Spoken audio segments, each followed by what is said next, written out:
to breathe. By including people from the Adirondacks in this process of both the research and the performance, they're telling their own story. Liberty is the soul's right to breathe. That's given this community a chance to re-examine its own history. The artistic process allows us to really see where we have come from and where we're going. We cannot take a long breath. The laws are girded too tight. The grandeur and the beauty and the passion of opera helps us all to be joyously self-critical. Let the poor man count as his enemy, his worst enemy. Every invader of the right of free discussion. Disobedience is the true price of liberty. The obedient must be slaves.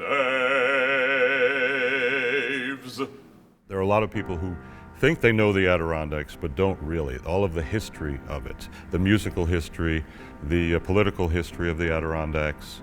I enjoy this opera and the story because it is so very unique. I like stories that tell a lot about history that's a little bit unknown. I always felt like the Adirondacks were a wonderful hidden gem for a lot of folks. You know, they come up to enjoy the recreational aspects of it. But this really shows the flip side of this area and why it's so important to our history. The history of the past is but one long struggle to equality. I love learning about history through the arts. We hold these truths to be self-evident, that all men and women are created equal. This opera tells a local story of northern New York, but that story reaches out into the biggest questions that face us as an American democracy. It's a story about African Americans being brought to the Adirondack area by abolitionists who want to ensure that African American men can get a vote. And then there are people who are against this concept because A, they don't necessarily want new people in their community, they don't want African Americans in their community. And it's relevant because it's a story that's still happening today. We have this very same argument with immigration. So it's a story that it's interesting to see history repeating itself. I think anyone can relate to the emotions of all three of these characters, whether it's the people coming, whether it's the people bringing them, or it's the people that don't want them there. Let me understand. We get 40 acres. Yes. Way up in the north. Yes. Will they teach us farming? Yes. Will they give us tools? I don't Will they know. give us seeds? I don't You know. don't know. I don't know. Anna Epps, the character that I play in the opera, her plight and what she went through and the sacrifices that she made for her husband, I think relate to what a lot of modern day women still go through and face. I relate to Lyman because he's a complex character. You've got this wonderful story of a man who is seeking out a new opportunity, and in it allows him to get the vote in a time when men of color just didn't have that luxury, and it also gives him an opportunity to start over with 40 acres and learning a new trade. So it's exciting in the sense of coming to the North and having this great opportunity and getting the vote. I can only imagine when Lyman goes to Anna and says, hey, we're moving into the wilderness so I can vote. what? So you can what? We're going where? And, making that trek and knowing that she really doesn't get anything out of it herself. Because obviously she doesn't get the vote as a woman. But don't worry, Anna. I will worry as I please.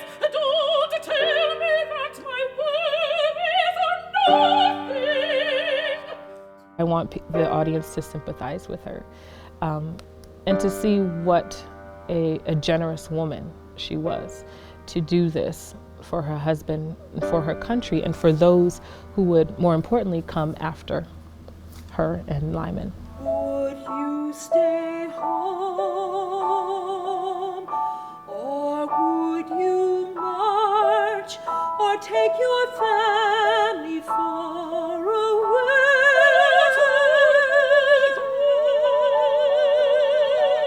I think this opera could benefit an audience on a national level because it's a story that most people don't know.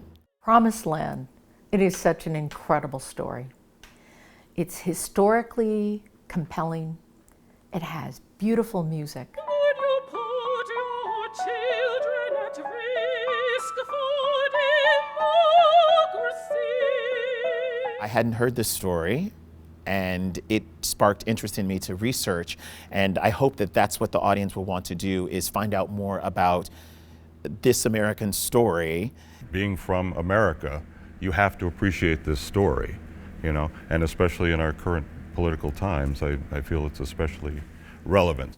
It is not just an Adirondack story, and I believe it would have a place anywhere in this country, at the Kennedy Center, at Carnegie Hall.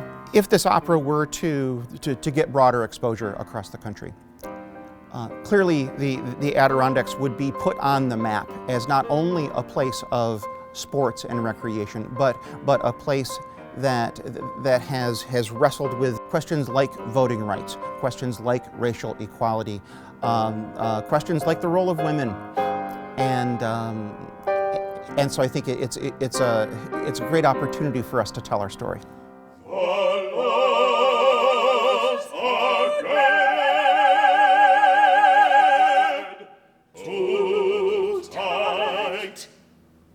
So I'll give that call. Da da da da da da da da. Those are the same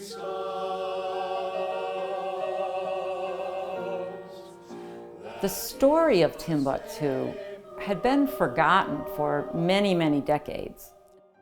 The opera was just an amazing way, I think, of bringing it to a much wider audience. So dream, brother, dream, dream, brother, dream. Dream all night till broad daylight, go sow and reap in the morning. Come up to Timbuktu, everything you wanted is waiting for